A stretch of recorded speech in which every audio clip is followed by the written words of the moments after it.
Kids Eat Toast Sometimes is a video podcast that explores the life and times of young creatives, mover shakers, and professionals. Real stories from real people. Occasionally funny and almost always seriously serious. Hi guys, welcome to the next episode of Kids Eat Toast Sometimes.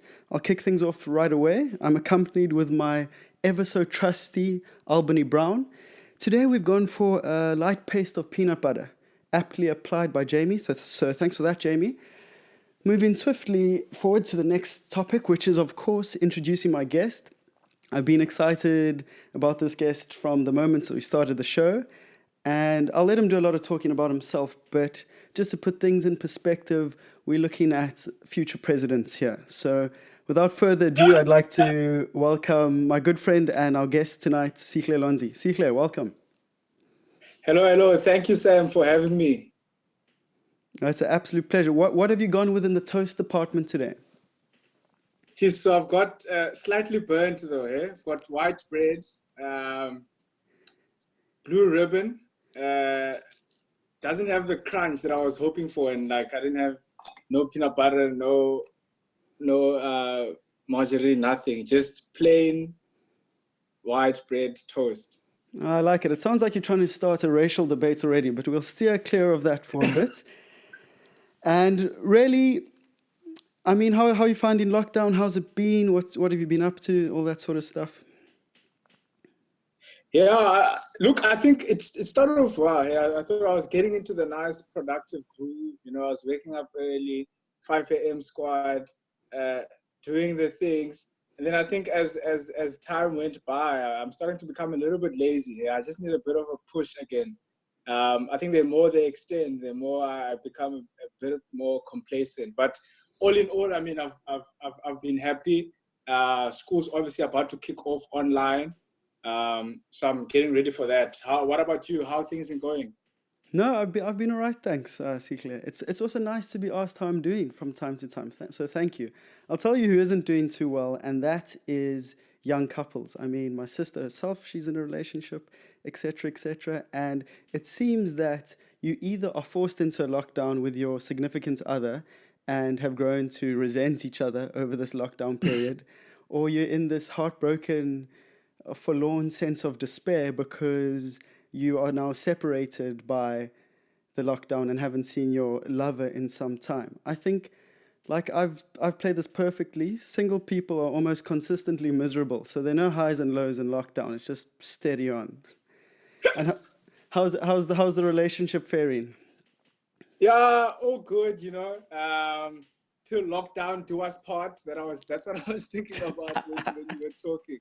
I can just imagine in a marriage and you sort of saying your vows, and the priest says, stay together till lockdown does you apart. Anyway. Oh, that's good to hear. But okay, let's get off all the soppy, lovey chat and move to just an update on current affairs or things that have popped up in social media that have caught my attention, and I know they've caught your eye. And the first is super controversial just because of the word that it's been lumped in with, and that, of course, is Karen the new N-word for white ladies? Chat to me about that. I mean, what's going on here? The thing is, it's almost so inconceivable that I don't know how we're talking about it. But from what I read is that the claim is that this journalist made is that it's ageist, it's sexist, and it's somehow classist. How?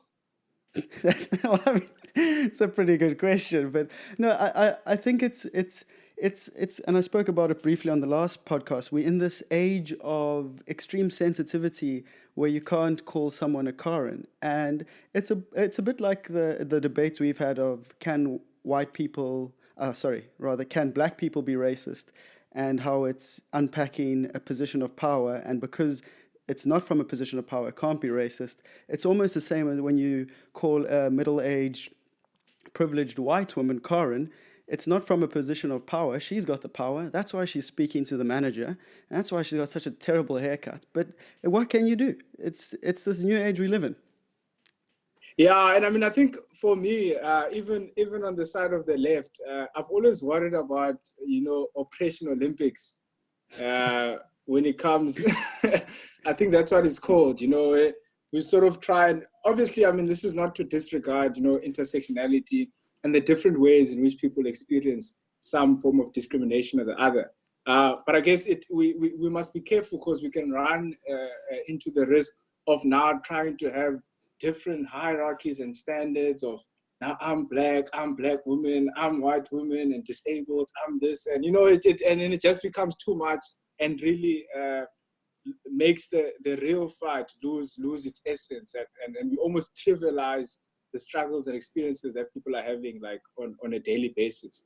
This is not it shouldn't be reduced to Operation Olympics, but rather us really dealing with what people are going through and the experiences.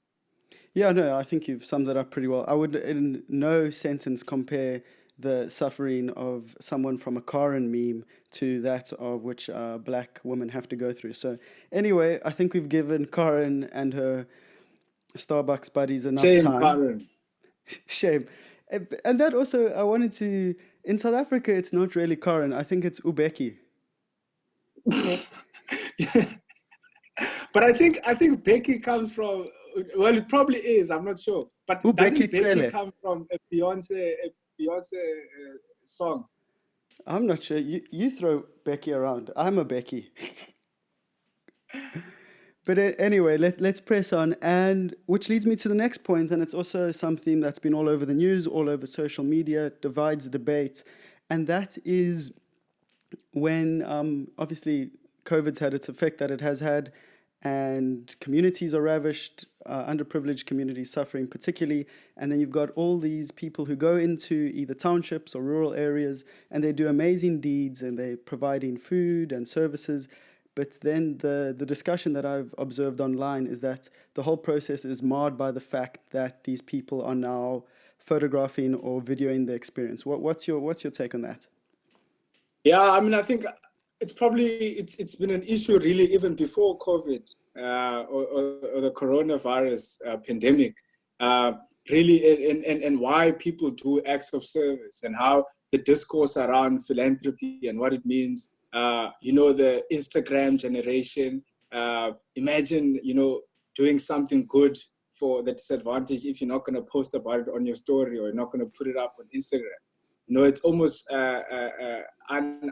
unimaginable these days. So it really calls into question the intentions behind all these acts of kindness. And I mean, it's not everyone, right? Because I think there is an added benefit in terms of trying to encourage and trying to create some form of social awareness with respect to getting buy-in. So I guess when people see that there are people who are doing and are trying to have an impact in society, that can create some social and community consciousness within South Africa to motivate people into doing it. But I think it does run the risk, again, of it being a competition of likes and photos more than dealing with the problem itself. And then I think lastly, it fails to look at issues structurally. The whole idea of philanthropy, the whole idea of food parcels, yes, they're great, but I think we cannot look at them as an end in and of themselves. But I think what the sort of Instagram and Twitter and Facebook sort of taking pictures generation is, they make that act an end in and of itself as opposed to a means to an end.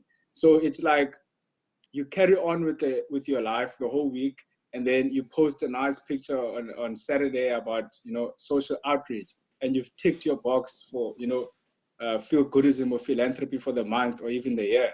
So yeah, I mean it's a problem, but I do think that there is an added benefit, but we must be careful of the risks of it as well. Yeah, no, I think that's an apt response.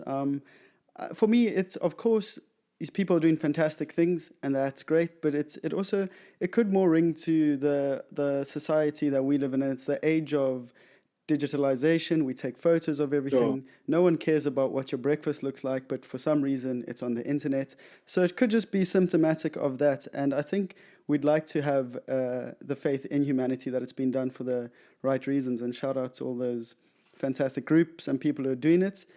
And I find also the ones who bring up these oh well, they're taking photos, or also people who are probably not involved in community service themselves. But anyway, that's neither here nor there. Yeah. Moving on to something that I know has just positively titillated your human spirit, and you've been blasting it all over Facebook and Instagram. And before I get into that, I love the way you disseminate information. You hit up the WhatsApp story, which I don't know who uses that. Then you go onto Instagram, and then you come across for Facebook with a little dessert treating us. So, but of course, You've talking got about a the you've got Cuban a dish for doctors. different constituencies. You're playing a lot of constituencies these days, but the Cuban doctors, I know you want to chat about them and the 200 that have made their way to South African shores. Yeah, I thought that was amazing. Even symbolically, obviously we know that Cuba has a relationship, particularly with liberation movements, not only in South Africa but Africa as a whole.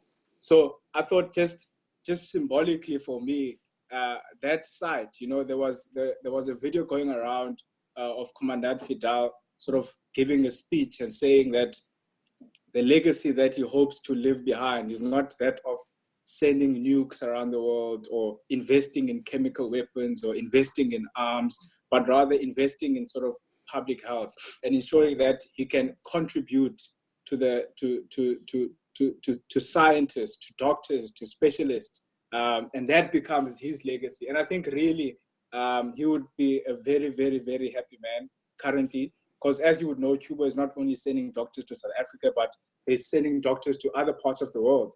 And quite surprisingly as well, I must just verify, but I think they've even said that they're open to the idea to send doctors to the States, which of course is quite shocking, understanding the political dynamics between Cuba and the States, issues of sanctions and all that. But I think just to see a human face under these times, for any young socialist and communist, I think yesterday was a moment for the books. Eh? Yeah, for sure. But would you say that you'd be able to reduce this to communism versus capitalism? Where'd you weigh in on that?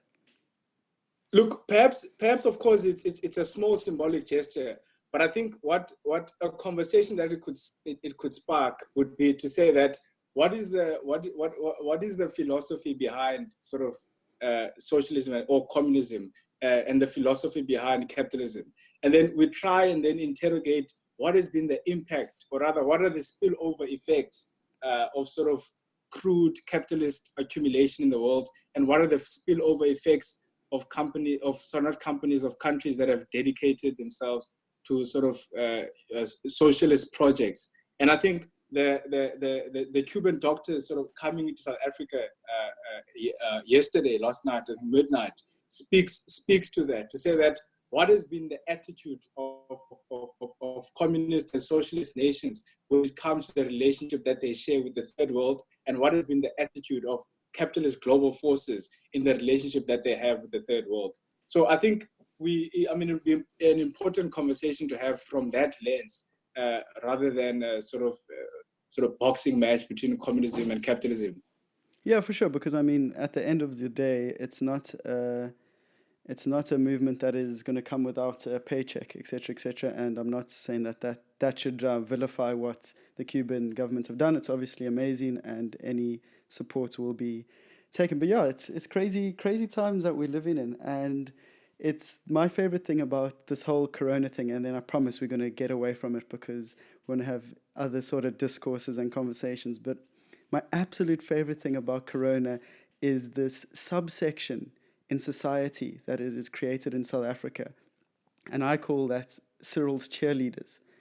People who Oh my really God. who back Cyril on social media. I mean, don't get me wrong, he's made some fantastic speeches, etc., etc. He's very charismatic, very likable. But this particular group of Cyril cheerleaders have undoubtedly never cast a vote for the ANC because without a shadow of a doubt, it's a white majority. And I was just thinking, it's a crazy time, but it's also an opportune time for the ANC to capitalize on it. And spent a lot of time in this lockdown thinking about how I can use my one semester of politics and my other diminishing intellect and come up with a plan for the ANC to retain white voters, and I think I've got it, and I think you'll be interested in it because all it I happened. thought Cyril was enough. Cyril, you'd say that, but the cheerleaders will only start cheering while the game's in your favor, as always. But so here it is, and feel free to send this across to the EFF. I think this really will change the white voter perspective for the rest of the time, and it's something you only have to implement in lockdown. So here, are you ready, Sihle? Yeah, no, I'm attentive. You're attentive. I like to hear that. Okay, so, and all of this just has to happen in lockdown. Number one, just lift the ban on dog walking. White people need their dogs. It's big. It's a massive factor. Number two, open the coffee shops, but don't open the coffee shops that serve ordinary milk. I'm talking lactose alternatives. We want almond milk. We want soya milk. That's a bare minimum. And I don't think it's too much to ask for. Number three, open Virgin Active. I'm not even going to have to support that statement. Number four is quite out there, quite controversial, and it remains an open boogies in Claremont and open tin roof. Two birds with one stone. Not only will white people be able to jawl again, but you'll also prove that if you can sanitize tin roof, you can take on any unhygienic challenge. Tell me, is Boogies a national brand? Are there Boogies in other provinces as well? I just know the act of boogieing is a national brand. I don't think their business model stretches too far. But anyway, pressing on, we're on point number 5 now. And this is for the younger homies watching, the boys in matric, boys and girls in matric. We should just cancel it. Cancel matric. I mean, can you imagine trying to solve for X when your teacher cannot even solve the Zoom problem? I mean, I can only imagine Mr. Van Wyk just struggling over his keyboard as he tries to find his webcam. But anyway, and then just let them go straight to rage. Let them go straight to plet rage. And then the last and you point, rate that they'll take the ANC to 2/3. That, I think we're sitting at a third here. This final point brings in the last third. And that is, of course, it's a big one, but it's the most crucial. You just have to make and appoint Rassie Erasmus as a cabinet member. And then we win. Easy day. Minister of what? Minister of winning. And there we go. So I think that's actually like 6 points or 7 or maybe even 4. I made up quite a lot of that on the spot. But there we go. Take it or leave it. I think you're missing Sia somewhere there. Sia has been overplayed. We need him to rest. He's been signed to Rock Nation or not too, I think it's Rock Nation. Okay, Sihle. So moving on, and we're going to pivot back to school, as is most reflections start. So you were the head boy of Sax, and the rumor is you were the first black head boy, or not? I don't think I was. I remember a conversation I once had with my then history teacher. We sort of, after class, we bumped in just after the announcement. We spoke after the class. I think I was the first black South African, at least as far as his memory served him. But I don't think first black. I think that there's a guy before me. I think who's in the arts currently. But I couldn't. I remember searching for him on Facebook to try and find him, but I couldn't find anything. So it's a mystery now, isn't it? But yeah, that's the word going around the streets. I think on your LinkedIn you should just blatantly lie and say that you were. So I don't want to remove any clout from you in this whole interview. You know what? The politics of first black this and first black that, those are tricky. No, I agree with you there, and I like how you've brought up race now because it was going to be prevalent in any discussion we had, and I want to, because when I cast my memory back, I think high school was a fairly exciting time. I thought it was inclusive at the time, and I having been friends with you then and see you have a wonderful time and excel at a school like Sax, which says it's like half government, half private, but it's basically a private school. What was your experience like as a quote-unquote black body? Look, I think sex really, it's obviously it happens in stages. Uh, the very first memory of it would be grade 8, which was when one is first introduced into sort of this new environment of, you know, opulence and resource, um, well oiled and everything, and this new culture. And obviously that comes as a big shock, as something that you almost have to now, so an environment you have to survive in.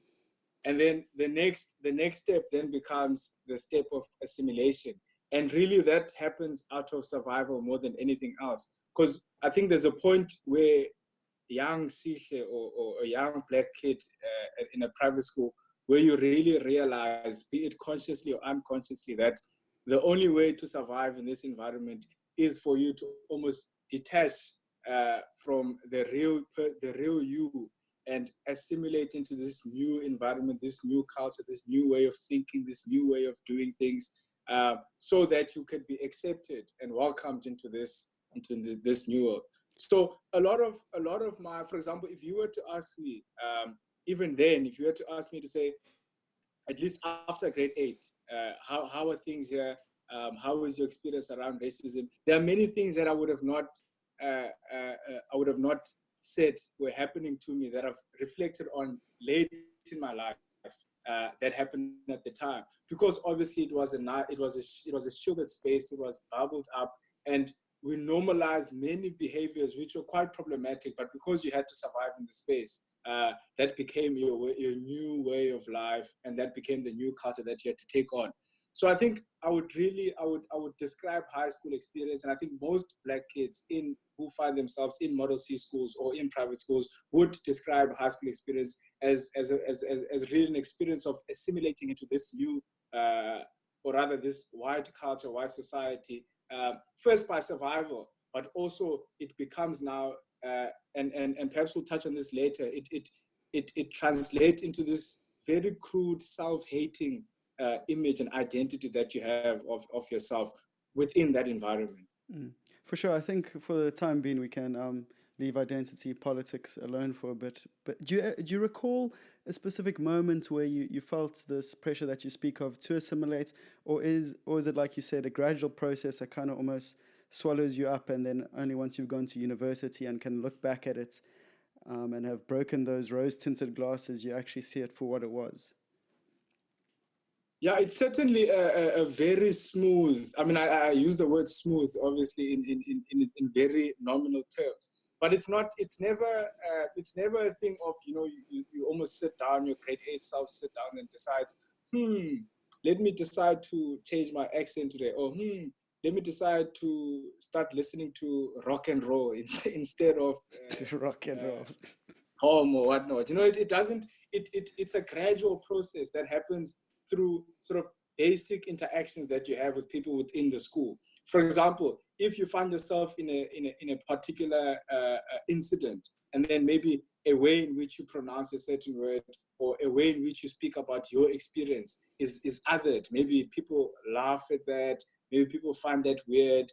And little by little, the more you show yourself, the more you see that actually this space doesn't accept the type of person you are, doesn't accept the experience that you're trying to present in it. And then you cave in, you cave in, you cave in, until you start to then try and live this particular life so that you can be accepted into this new environment. So it's not, I wouldn't say it's a decision that one takes um, even consciously, but it's a gradual process that as the years go, you start to sort of, you lose yourself, until you don't realize it at all. And I think, as you clearly and rightfully stated it, it's only once you then leave that environment and you reflect on it, be it if you're in a university, or maybe you've taken a gap year and you're sort of reading up on different literature and you're exposed to different worlds and societies, you then start to think about your experience, and you realize that actually there were certain things that were very problematic at the time, but you perhaps didn't have the words, or you didn't have the vocabulary to try and articulate these things. I mean, many of the words that we're using now, decolonization, structural racism, anti-black, all of these things, this was not vocabulary for us in high school, you know. Even if you felt that something was a bit uncomfortable, but you almost could not express it. So chances are you probably just keep it in and carry on as if things were normal. And only late in your life you start to realize how problematic some experiences that you went through were. Yeah, no, for sure. I mean, high school for most people is a challenge if you don't kind of subscribe to that, especially in an all boys school, play sports, do this, play rugby, etc., etc.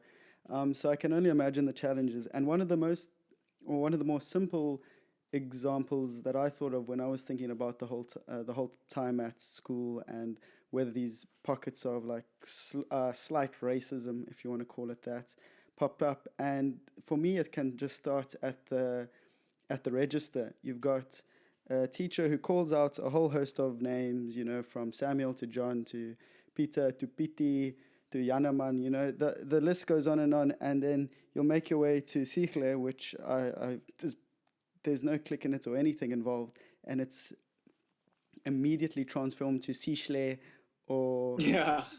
TK. Tokozani is now just TK, and that's how everyone knows him. And the teacher will even half-heartedly apologize, like, "Oh, sorry, I don't know the clicks yet. I'm still working on them." But you know what I mean? It's just you're made to feel uncomfortable in very, Yeah. very small ways. And Yeah, sorry, continue. yeah, sorry to cut you there. And I think Trevor Noah makes this joke as well. I mean, Trevor Noah. I mean, anyone can pronounce that. It's not that hard. But I think he once made this joke of how when he's invited to sort of crowds, majority white crowds, like the person who introduces him into the stage almost tries and goes out of their way to pronounce Trevor Noah's name in a sort of, I don't know, like Trevor Noah. He likes to make that joke, and I think it's the same even in high schools. Some of the names are not even that difficult, but I think because it's in the culture of the school and in the culture of othering those that aren't like you and othering uh, uh, uh, uh, different sort of people and different lived experiences, it becomes embodied even in the way in which certain teachers, like you said, the registrant, they teach, the jokes they make. They do this freely and without even realizing. But it just shows you that the institutional culture makes that possible. Even for a name like Sihle, I mean, they try and make it as if it's so difficult. And what's even worse is if there's someone who then manages to pronounce it, and it's like, standing ovation. Wow, you know how to say hello in isiXhosa. So it speaks to that. And I think just lastly, and I want to mention is that a lot, if you notice a lot of the relationships, and if I were to speak of friendships in high school, and they were very much as a black kid coming into a sort of a white university space, you almost go above and beyond to try and understand this new culture, to try and understand this new way of doing things. You start to eat sushi, you listen to different types of music, you even question that your dress, you try and and incorporate yourself into this new way of doing things. But that gesture or that gratitude is not advised. So the relationship that the black kids share with white kids in these schools is not a mutual sort of relationship. No one, you could go and sleep over at all your white friends' houses, but very few, in fact none, will then say, okay, Sihle, let me go sleep over at your house. Let me go eat chicken feet, let me go eat upans, let me go eat inkomo, inhloko, let me immerse myself into your culture, and that becomes a friendship. So I just thought of that point now when I was speaking about names, is that we've been forced to speak English. I mean, when I first arrived at SACS, I wasn't that fluent in English, but we've had to take it up and speak English through our noses and ears and eyes. But whenever even a very small basic thing that a white person would do, which is to pronounce like a very, like saying molo in isiXhosa, and it's almost praise, because we've internalized the fact that it's not normal for them to be able. So when they do it, it becomes an extraordinary act as opposed to just an act of two friends coming together, trying to learn different ways of doing things, trying to learn their cultures and all that. Yeah, no, I completely agree with you, especially in the sense that when you say the relationship, it doesn't matter how sincere or heartfelt it might be, just based on the social inequity of it, is already starting on tricky ground. And I think it's so, well, it's not funny, but I can see the humor in it. And when you say all your experiences, how you almost forced into this whiteness and how white people behave and what they listen to and what they eat and how they speak. I just remember for a good portion of my high school career, I was trying to be black. And that's like a interesting, but in the most privileged of ways, in terms of I'd want all the cool things about being black, like I listened to a lot of hip hop. I thought it was quite cool that like I sucked at swimming and like all the black guys and I would joke about it. And like dumb stuff like that. And Yeah. the height of my delusion, I think, was when, yeah, our matric dance. For matric dances, people always show up in like flash cars, or they rent a car, or they pull up in a slick ride. And my whole thing was I was obsessed with the South African rapper KO at the time and his song Kara Kara, which was massive. Yes, I remember. I remember that. Yeah. And so I somehow convinced my date, shout out Georgie Cowling, and all of our friends, like six of us, to get into a old like minibus taxi, like they had in the music video for Kara Kara, and pull up to our matric dance. And I will never forget the look on her face when she saw what we were rolling up to the matric dance in. And I always like, yo, Sam, you were so cool in high school, but I've come to the realization that I was quite plainly the CEO of cultural appropriation. Yeah. I think, it's a good reflection to make on oneself. But I would say really, obviously it was your young self, and you were probably doing those things innocently. But I think, an interrogation that I would probably challenge you to make is how, for you, that world was one which you were able to sort of opt in and opt out of, For sure. and At will. I think this is probably the point that many people would make, when it comes to sort of these type of situations, to say that really, for it when people try and try to be black or try to become black, it's a different ball game, because you can sort of opt into this experience but also opt out of it, whereas for the black kid, his life is karakara, it's For if sure. if It's a taxi he rank there. I'm sure Yeah. he would, yeah, he would love to have a situation where he can opt out of minibus or karakara. So of course the dynamic there is completely different. But yeah, I remember that. How did I respond to that? Was I there? I think I was at the door. Yeah, I found that cool. You were at Really, the priest, man. You loved me very then. uncritical, very uncritical young me found that very, very cool. Yeah. Oh, it's hilarious. No, and I just thinking back on it now, and it's precisely what you say. I mean, and this I use this as an example, but I think it exists with quite a few white people across the board, regardless of their intentions. And I mean, speaking for myself, I know it was blissful ignorance at the time, but I could have dipped in and dipped out. So I take the good that is, like you've said, it's cool. Everyone thinks I'm like this wacky, funny guy. He's pitching up in a karakara, but I don't then carry the structural oppression and racism, Mm. and then worry about how good is my English going to be for like this white date I've got. You know what I mean? So stuff like that. But Yeah. anyway, this leads me to my next point, and I've thought about this for quite a while, just in general, and it kind of segues nicely off the back of this conversation, and that plainly is, in your opinion, do you think white South African white South African kids, or that youth culture now, actually have a culture? Because I've been struggling to find it.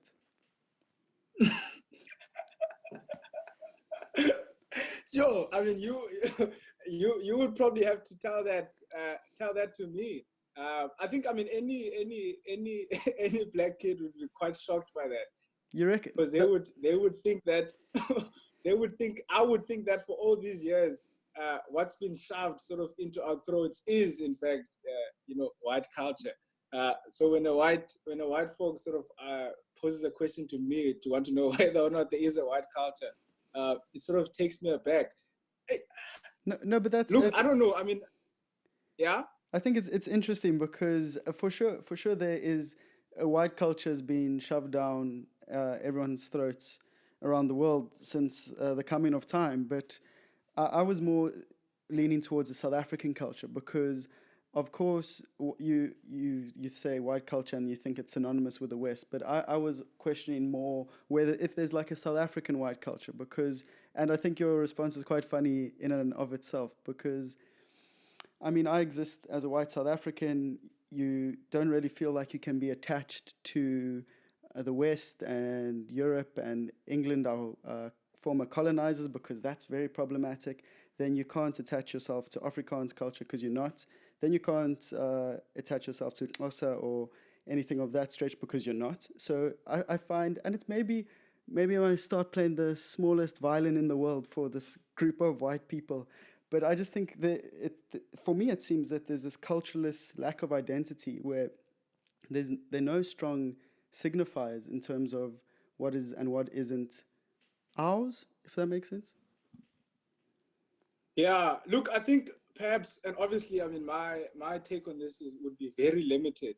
Um, but I think it could part of the problem really that sort of young folks, young white folks, could be finding themselves in is that as far as their experiences, their whole experiences, at least their whole lives, have been under the premise of a particular group within society, which was a particular group within society which was oppressed. So everything that you understand and sort of all the resource that you have and sort of all the luxury that you enjoy is at the back at the backdrop, or rather the bedrock of all the luxury, all the experiences that you enjoy is the oppression of one race by another.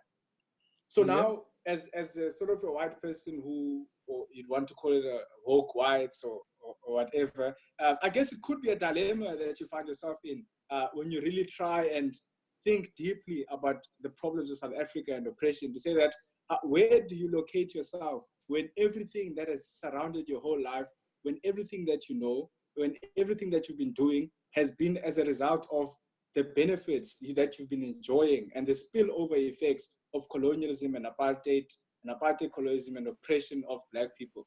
So how do you identify yourself outside of that? Yeah, I think it would be, yeah, it's No, I mean what you've brought up is a very interesting point in itself because I mean the sort of conversation that we're having is not something that is regularly discussed amongst people our age or friends our age or of the white minority or majority, however you view it. And what I also like what you said is about that whole notion of wokeness and white woke people. I think woke woke and that whole wokeness thing is almost as ridiculous as cancel culture and that sort of stuff. Because I remember my first encounter or the first time someone told me I was woke, I was in like second year university, and obviously I'm in the humanities now, and I'm in this one of the tutorials. There are about 30 people in it, and I must be there are three guys, and I'm the only white guy. So really,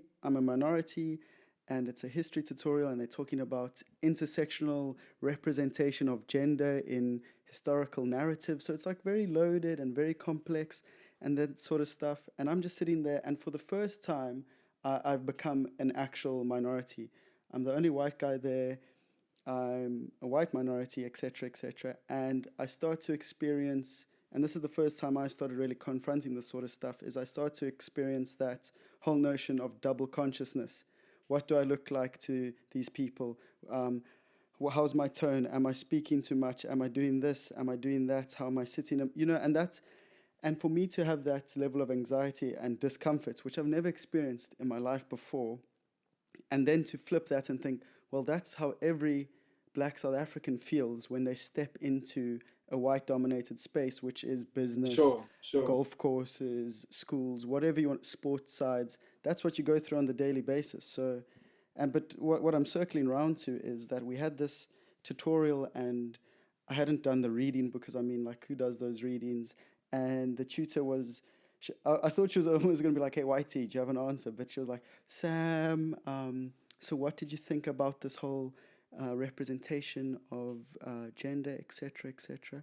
And I hadn't done the reading, so I was like absolutely shitting myself. And I just said, "Do you know what? I don't think as a white male, I'm in any position to answer." Absolutely bullshitting it. Classic. And you know what? I thought I was going to be met with sneers. The whole class just started clicking. Mm. And someone's like, "Oh, that guy's so woke." And I was like, You hit the jackpot with yeah. that, you know. And that was university. That was the happiest time of my life. So it's just, I think this That's a whole classic woke white response, you know.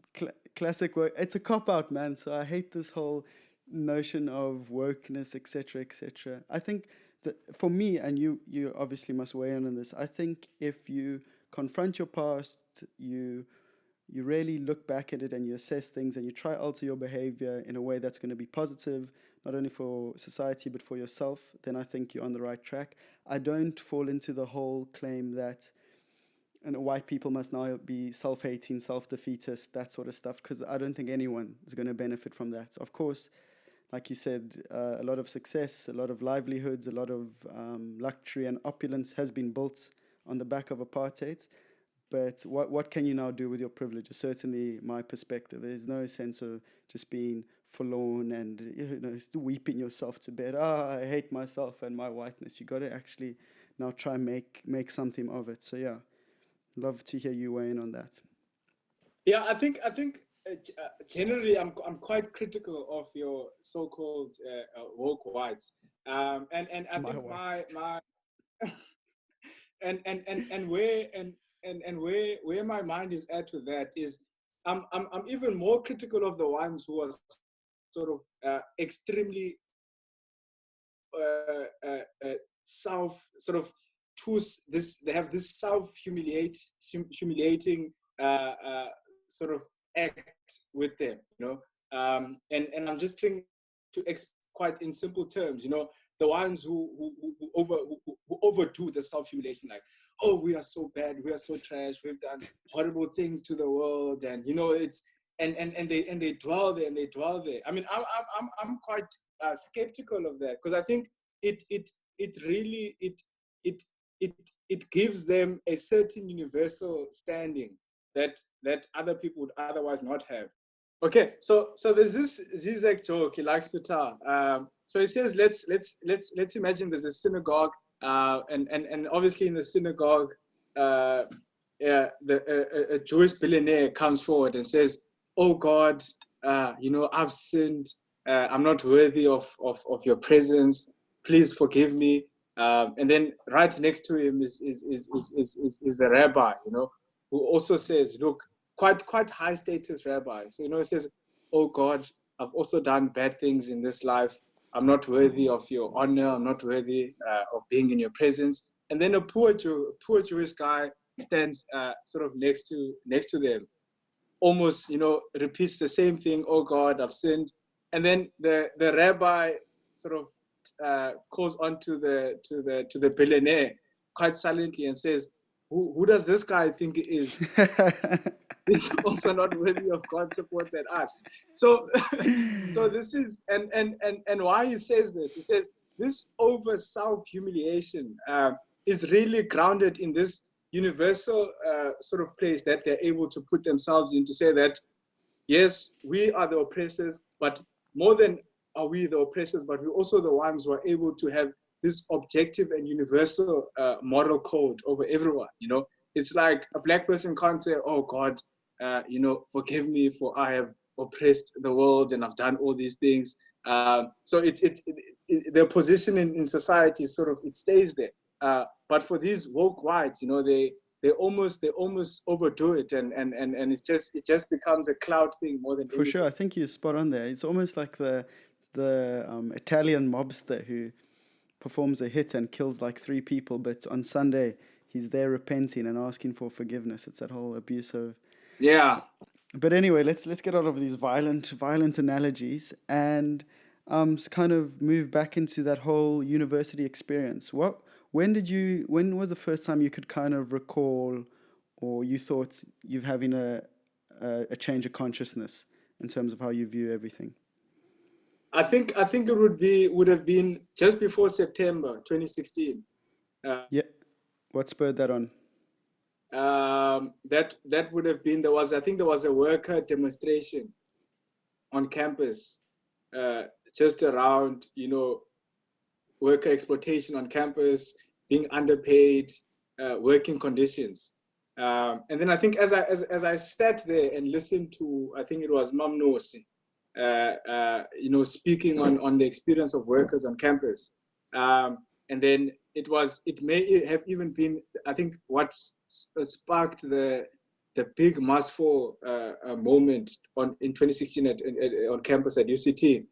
And it was really at that point where I started to reflect not only not yet on high school, but first on my complacency in terms of how I've just been going around uh, university space, going into lecture, into touch labs, but not being aware of what is actually happening around me.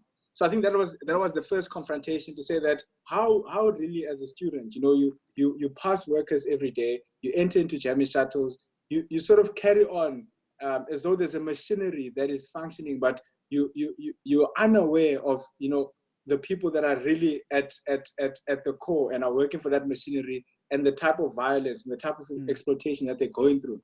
Sihle, if you don't mind, I want to just jump in here and ask you that maybe do you think that a lot of this consciousness and looking back and self-evaluation that you had to make there when you see the workers' plight is lost on white people for the simple reason that they don't see a white worker. They see a black person, and that's what they're used to from growing up. They're used to seeing a domestic worker come in from Langa, Kayalicha, and work in their houses and then go back home. And so that they've almost become completely immune to this image. Whereas if, like you said yourself, when you confront that, it hits home. Is there an antagonism there, or have I missed the mark? Yeah, certainly so. I think you 100% you're onto something there, because it comes as a normal way of life. It's status quo for in the white world. It makes sense to have black workers there. It makes sense to sort of ignore them as a machinery that happens in the background. I mean, if you're a white kid, you come home, you throw your dirty rugby socks on the couch. Someone's gonna come up and clean up after you. You're gonna leave. Someone's gonna clean your bedroom. Someone's gonna wash your clothes. So it makes sense for a white student at university to sort of not see any anomaly in the manner in which the university runs its course, because it's their everyday life. You see petrol attendants are black people. You see them at supermarkets, they're black people. So it's almost an automatic and normal position for them, and so it wouldn't upset you in any way to understand and see the violence in which they go through. I mean, it's of course now I think it's changing. Yeah, Well, I'm not sure, but slowly. very few white families have a relationship with like a true and honest relationship with their domestic workers and domestic staff. I mean that could be a conversation we have over 3 hours. Yeah, Just the complex relationship between there, because it's someone more often than not that's in your home consistently or even living on the property, and the relationship there is just so tricky. But if I can kind of bring it back to where we were, and probably for a bit of perspective for those or people listening or watching that don't necessarily know who you are. So you basically, and I'll hype you up a bit here. You left school. The world was your oyster. Scholarships here, scholarships there. You had meetings with Musi Mayamani, which I was very upset that I yo, wasn't invited to, etc. comrade ratings straight down. Yeah, it's not as you don't get as much clout from that now as you did back in the day, before Auntie Helen. But anyway, and the world was your oyster, and then, like you say, you confronted at university with this birth of consciousness, and then, of course, we are we find ourselves in a university system just as fees must fall is really reaching its boiling point. And in short, I'd like to know, and we'll chat a bit about it. If you, because everyone knows what Fees Must Fall was, but did you think Fees Must Fall was a success? Look, I think certainly it had its limitations, but I think it was certainly a success in the sense of trying to reawaken South Africa into a long sleep. That I would say South Africa as a nation was in a long sleep post 1994. And there was no real. I mean, there was political action. I mean, there was Marikana, there was Anti-Statana, there was Abahlali Basemjondolo. I mean, there were various social movements. There was even the HIV activists at the time during in the Mbeki term. But I think really at a national scale and sort of sparking a conversation where everyone is speaking about this thing almost every day for weeks and sometimes up to a month, and asking deep structural questions. This is when debates of white supremacy came about, debates of capitalism, debates of workers and outsourcing. So I think Fees Must Fall at a level of reconscientizing society and reawakening society to the deep slumber that it was at. It was successful in that right. Would you say Fees Must Fall was hindered as much as it was successful in starting those sort of conversations, that it was also hindered that it had actually had to take the responsibility for this, just the magnitude of correcting all the wrongs in society almost in South Africa, and that was almost a cross or burden too heavy to bear? Yeah, for sure. I mean, and many people who many student leaders who reflect on it will even say, actually, as much as it was successful, but it was also a missed opportunity, because many of the struggles were limited to university spaces, or were limited to tertiary institution spaces. But the questions that we're raising on campus were questions that society is dealing with. The questions were Alexandra, Kailicha, were questions that everywhere. But I think a missed opportunity, perhaps what we did not do, was to go beyond the comfort of university spaces, beyond the comfort of being a student, and really going into the communities and doing the work there. So I think it as a spark, it was quite successful. But whether or not it was something that really did the long-term work towards conscientizing society and change society, I'm not so sure.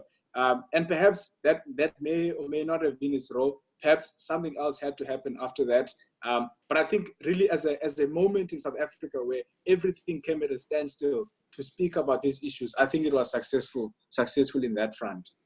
Yeah, okay, I'll definitely agree with you in that respect. I mean, and also if you look at the very simple reading of it, the objective very crudely was for fees to fall, and to a large degree fees did fall. So, and I mean, of course I was at UCT at the same time. It was just a very strange moment to be actively involved in something that you knew in later down the line would be regarded as a historic event. And I think what I really want to emphasize is, and you've spoken beautifully about it, and almost more in terms of well, reigniting that conscious spark, I'd say.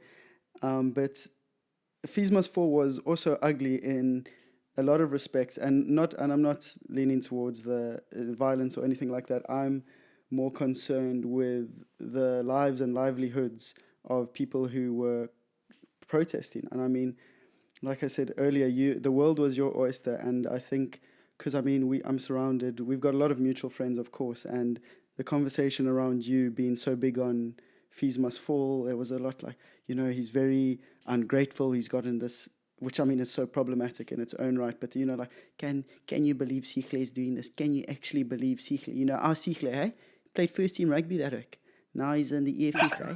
You know what I mean? And it was, but I don't. Yeah. They almost seem to intimate that what you had done was purely because it was in season, whereas I always respected you throughout because I knew the risks you were taking and what you were giving up, because you look at your scholarships, you look at your standing.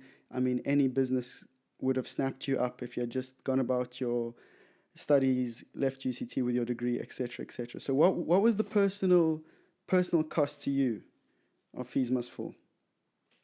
Yeah, I mean, a personal cost to me, and this will probably, I mean, this is the case for many of us, really. But I mean, for me, I would say, obviously, you would know this. I mean, I lost my scholarship.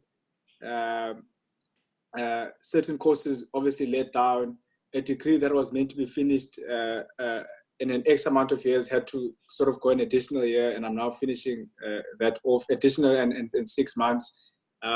So there's that, you know, and there's the stress because, as you would know, many of us, our homes, first generation graduates, you know.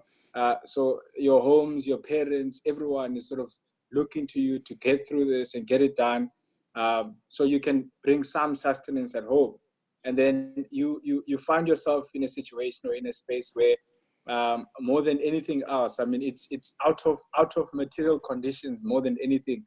You are forced to participate in this activism. You know, it's not.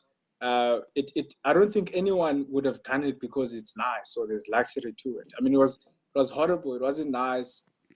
Police brutality, victimization from lecturers at the university, student tribunals. I mean, those are not nice things. And I remember at the time people used to write as well about how, I mean, do you think, because there was a time where students, for example, would march, would protest with workers along with the sort of end outsourcing. And some days were rainy days, like rainy days. And you almost see just coming through to upper workers and students wearing black bags early in the morning, sort of marching to Bremner. Now, no one, no one wakes up in the AMs when it's pouring with rain, puts on a black bag to march to Bremner because it's cool, you know, or because it's in fashion, you know. So Yeah, for so sure. really you are brought into that out of material conditions and out of a certain a fire within you, a conscious fire that leads you to confronting the realities that not only you face within that space, but people who look like you face within South Africa. So yeah, I mean, the personal losses were certainly scholarship, degree not being finished on time, and maybe even job opportunities. I don't know, but yeah, I mean, it's. I think it's something that I would certainly do again. I was about to ask you, would you do it all again? And yeah, so you would, huh? That's amazing. Yeah, no, I'd do it again and again and again. I think the core of the issue is that a lot of people couldn't understand why this was happening because I don't think they could physically put themselves in the student's shoes to understand that this was not a seasonal, oh, you know, I hate that joke about, oh, it's finals are coming up or exams are coming up. I hated that. It was actually disgusting.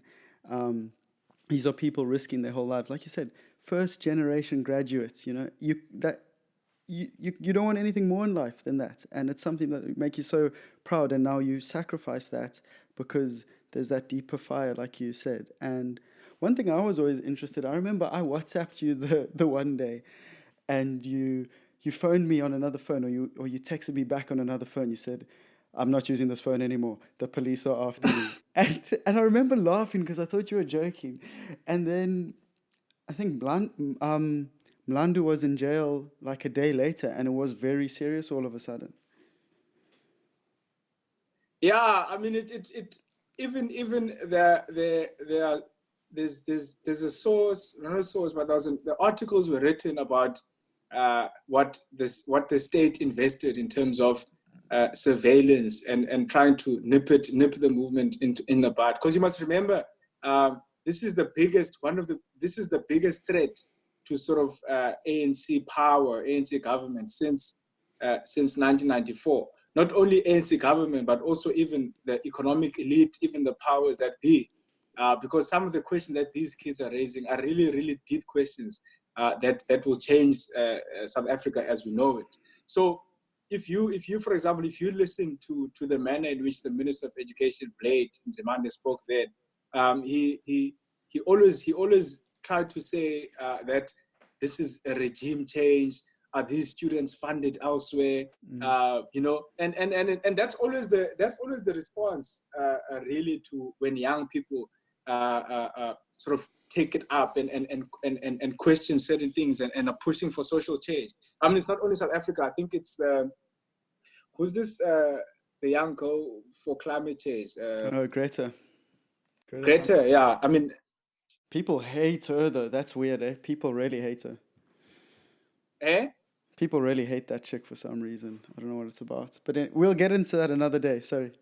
I don't know much about the politics, but I think what caught my ear was when I listened to the discourse around Greta.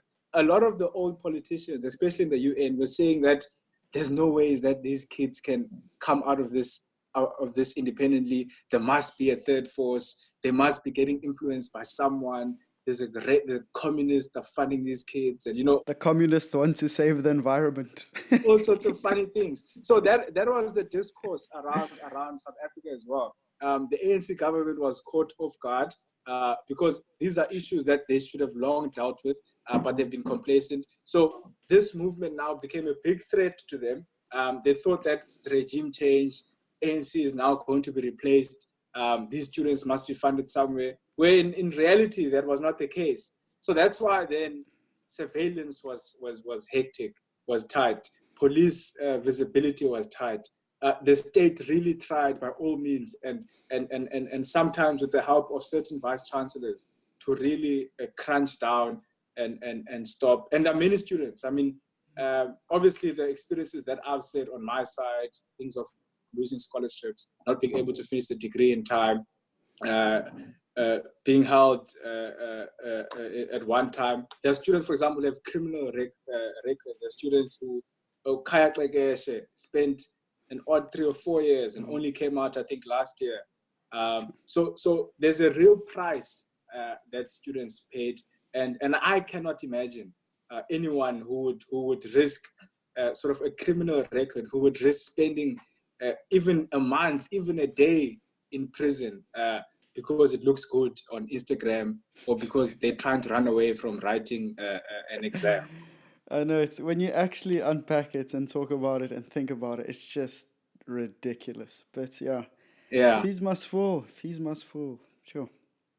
We're gonna switch up things one more time, and it's a new game that we've invented for the show, just for you. And it's gonna basically be you unpacking a segment of what we call words that scare white people. Okay, so you've got Jacob Zuma. Zuma must go. God, that was funny. Zuma must fall. Sorry, yeah. No, I just had to say that. Jacob Zuma's not even scary anymore. They're more angry with Jacob, I think. But so try keep it concise, or what comes to mind first. And okay, are you settled in? Are you ready for the first one? Yeah. It segues perfectly from Fees Must Fall. Decolonization. Ooh. So, I mean, that scares white people. I think so. I think anything that isn't too vanilla is fairly scary. Pepper at certain stages and applications can scare white people. So who knows? I mean, I think in very simple terms, really the call that students would be making, the call for decolonization. Obviously, for Nons, when he explains, he says to end the world as we know it, and that's probably where the fear comes from for white people. But really, the call that students are making is to say that for the longest time, our schools of thoughts, the way in which we do things, and I think it ties in with what we spoke about earlier on about Model C schools. Our way of doing things, the way we speak, our languages, our history, have not found expression in the education system, or even in the hegemonic narratives and discourse within society. Now, when we speak then about decolonization in that sense, we are saying that we must have an education system, or we must have a knowledge system which also looks and thinks like us, you know? Mm-hmm. So for the long time, we've sort of been importing, or been forced to do things the Eurocentric and the Western way. And I think a lot of scholars, for example, they speak about how part of the biggest thing that colonization does is that it takes a very singular and unilateral development of the West, and it comes and it puts it as it is in Africa, because it wants Africa to develop the same way the West does. It doesn't allow Africa to progress and sort of enter into its own age of enlightenment. So we are now forced to have a European age of enlightenment in Africa. Look, chances are we may not even had an enlightenment that even looks the way it looked in Europe, but we were cheated of that opportunity, because what decolonization does, it comes and it disrupts that process of development, because all societies develop. I mean, I'm against that. I hate that people always say, you want to decolonize, so we're going to go and you want us to learn under trees, and you want us to, all that racist stuff. I mean, it's I even hate it when some black people say, for example, when they speak about decolonization, and then they want to reduce it to us wearing animal skin and singing around a fire and all those things. Look, all societies develop, and I think, and it's just a scientific fact. I don't think that we're going to. I think it's self-hate, and it's even racism in itself for us to think that we're going to be in a permanent state of learning under trees. There were ways in which we were going to develop. There were schools of thoughts. There was an enlightenment that we were going to have, but we were cheated that opportunity. So I think the difficult task that decolonization then tries to do is to say that let us have an Africa whose knowledge production, whose essence, whose culture, whose way of doing things represents Africa and doesn't simply imitate that of the West.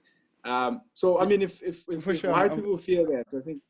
I'm gonna just stop you there briefly. I apologize, but because we've got to try to keep these a tad briefer. And I mean, I hate to say, like systematic racism, the whole game was made up against you. So back against the wall. You can fire more shots over here. But the next point I want to, and I think we could talk again about decolonization forever. My one interpretation of it when I wrote about it in my thesis was that it's a quest or path for social justice, and whether that's through a Marxist lens or you attacking the means of production. But I think what you said towards the end about an imitation has to be replaced with a creation is very key. But the next word is white monopoly capital. Now people are scared when they read this in the papers because they think it's about them. White monopoly capital. Do you know what? And I learned this recently. Well, I've always known this, but I think it came out again recently when I read something online. Because people like to attribute this term to, is it Bell Pottinger? Yeah. During the times of Gupta, this company State capture, PR who apparently manufactured this term. But if you look deep in the records of the liberation movement, the term white monopoly capital always existed. And really where this comes from is to say that in the African context, right, this is where Marxists and black Marxists have a big, well, Western Marxists and African Marxists have a debate to say that though there's a dynamic between the worker and the master in the West, between the rich and the poor, in the context of Africa and in the context of South Africa, if you are white, you are poor. If you are white, you are rich. And if you are rich, you are white. If you are black, you are poor. And if you are poor, you are black. Because the economic disparity and the economic inequalities and the economic oppression that happens in Africa is racialized, right? So if, for example, so the cause is the consequence, and the consequence is the cause. So when we speak about monopoly capital, for example, which is, because this term white monopoly capital comes from an economic term, which is monopoly capital, but we can't simply speak about monopoly capital in South Africa as if we are in Europe or as if we are in the West, because monopoly capital in South Africa is racialized. It has a race. It's not just a monopoly in economic terms, but we must be able to locate that monopoly capital in South Africa is white. That's what we're going to call it, white monopoly capital. So that even in our fight against for social justice, and even our fight to try and change society for the better, we must be able to diagnose the problem. And the problem is that the economic disparities that exist in South Africa, they were racialized, and they remain to be racialized. So if we have to move from that point of departure, hence it's called a white monopoly capital. Because I always hear economists who are like, why are you racializing an economic term? And it's precisely what we're doing. We know it's an economic term. In economics, there's monopolies, but in South Africa, monopolies are white, because the people who own businesses, who own the banks, who constitute majority in the JSE, who own majority land, who own farms, who own mines, are white people. So we must then call it white monopoly capital, than us just generalizing it and saying monopoly capital. For sure, and I think the big point there, well, not the big point, but the nature of white monopoly capital, it's almost become clickbait in any article that you read on the South African economy. And the main thing I took out of what you were saying there, and I think it's basically central to any problem we face in South Africa, whether it's service delivery, whether it's representation in the Springboks, and that's the simple fact that because of our past and our history, you cannot divorce class and race. And that's a massive problem and issue that we're going to have to, and our generations are going to have to spend time going after. Okay, but anyway, the last thing I want to, and it's probably the scariest 3 letters that a white person can read, and that is the EFF. I'm interested in what drew you to the EFF, your continual support for the EFF, and if you really think Juju has that Juju. So is it, I first have to answer why I think white people fear the EFF? No. We've moved away from that. I've decided mid-podcast that it's a silly game. Okay, so I mean, for me, it post 94. I think we must look at the EFF. We mustn't look at the EFF outside the political developments of South Africa, right? Because what happens in South Africa is that post 94, there is a group, even within the ANC, which is quite frustrated and quite agitated about the slow rate of growth and development. So I think what we must understand, we must try and understand the EFF as a political development of South Africa, and what happens within the liberation movement or the former liberation movement within South Africa, that is the ANC. So after 94, there's a group in South Africa, a group of people, call them fighters, call them revolutionaries, call them young people, who raise the question to the old generation to say that what happened in 1994 was not an end in itself, but rather the political freedom that we gained in 1994. The fact that we can enter the same shopping malls as white people, the fact that we can use the same toilets as white people, the fact that we can now go to the same schools and use the same buses is not, in fact, liberation in of itself, because political freedom without economic freedom is meaningless. So we must be able to locate the EFF within that logic and within that thinking to say that we are not done, and a lot still needs to be done in as far as the Black poor majority is concerned. So the EFF is a movement which then raises this question. In fact, I would even go as far and make this controversial, or if you want to call it, to say that the EFF is not a movement that breaks away from the ANC, but rather it's the ANC that leaves the EFF. Because if you look at the ideology of the EFF, it's not a new ideology. It's rather a continuation of the liberation movement of South Africa, the broad liberation movement of South Africa, trying to realize a South Africa that belongs to all who live in it, where everyone shares the land equally, where everyone shares the fruits and the benefits of South Africa's economy. So the EFF raises that fundamental question to say that, yes, we have political freedom, yes, we can vote, but it is meaningful for me to every 4 or 5 years go have this symbolic gesture, which is not small, by the way, this symbolic gesture of voting, but I have to go back to my shack. I go and vote, I have to go back to no service delivery. I go and vote, I have to go back to unemployment. I go and vote, I have to go back to not being able to afford a loaf of bread. So the EFF locates the economic question as a second stage that must happen soon in the sort of liberation of Black people within South Africa. So I think that's what drives me to the EFF. And I think another one, lastly before, is that it's the only movement that really confronts these difficult questions that many other political organizations would otherwise either, if not shy away from, but they would sort of tiptoe around them. But I think it takes a really strong stance, and purposefully so, to attack difficult conversations and raise difficult conversations in South Africa, even if it means that certain people may be uncomfortable. Otherwise, I think we live a lie, which we probably have been living for the past odd 20 years, of this rainbow nation. And the risk with that, and I'll close with this, because I think CIC, Julius Malema, always says this. He says, a revolution in South Africa is inevitable, right?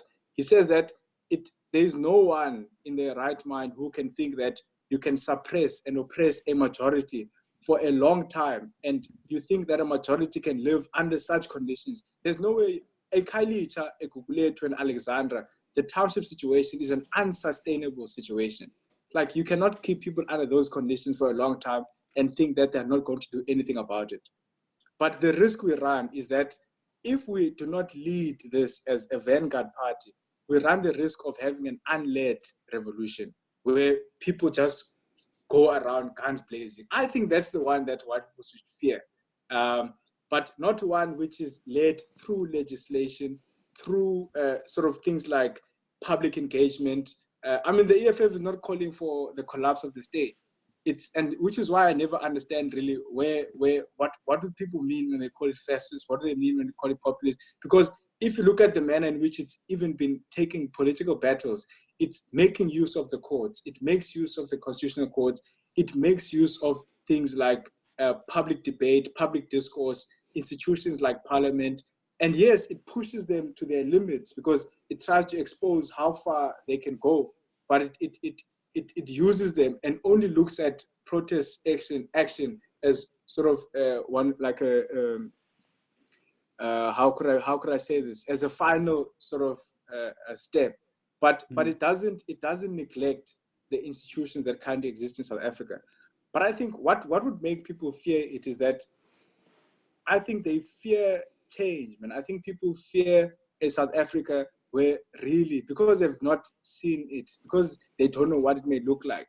Because, like you said, if you're a white kid and all you've seen of Black people is that they're either domestic workers, they're shop attendants, they're petrol attendants. Now, if there's an organization that is saying to you, you and that person can be equal, you and your domestic worker can be equal, can have equal standing in society, can be seen to have equal dignity, it's that realization or the lack thereof that I think brings the uncomfortability. But I don't think, because the message of the movement is in English and it's quite clear and simple.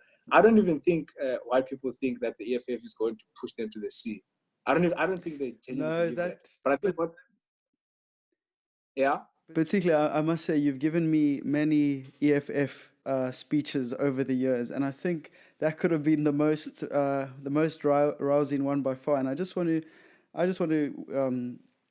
not offer a rebuttal, but weigh in on a few points before we wrap this up. And like you briefly mentioned there, I don't think any white person really believes the EFF are going to drive them into the sea. If that is the case, it's just depressing. But more so to the fact that, because I've often called you out and I say you're in love with a populist, and over the course of what you said, well, can you be angry with a populist if the majority are suffering, and for good reason? This populist narrative is finding roots in a country that's deeply not only divided but hurts economically and otherwise. And one thing that I really like what you said there is, a couple of questions ago I just asked you, or I just said, like, you know what, Sihle, we're going to have to find a way to work out this race and class issue. And that's you literally offered an answer in terms of the EFF, wherein it's economic freedom, and I think that's a slogan on their website, economic freedom in our lifetime. You know, that's change that you can actually measure and see. And like you said towards the end, I think people are fundamentally afraid of change. And I could even be go so far and be a bit controversial myself and say that maybe traditional African communities are as scared of this change as white communities. But we'll leave that for another conversation another day. I think we'll call it there. I just want to extend my great thanks for you for coming onto the show. We've spoken a lot about how we speak on WhatsApp video calls and Zoom for hours, and now we've finally gone and recorded one. So thanks. Yeah, no, thank you very much for having me.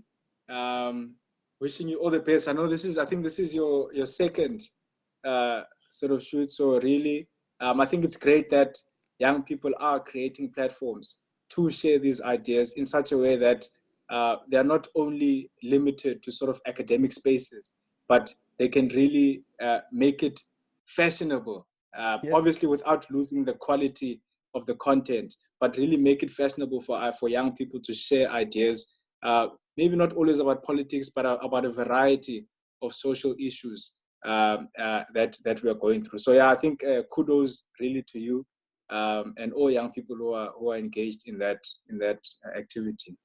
Very kind of you. Thanks, Sihle. Thanks for joining. Thanks everyone for watching, for listening. Really appreciate your time. Cheers, guys. That's it. Thanks for listening. If you enjoyed this, share it with your friends, your mother, your ex. Share it with your matches on Tinder. Hell, share it with your dog. Even if you hated it, share it with the people you hate. We'll be back next week. Thanks so much.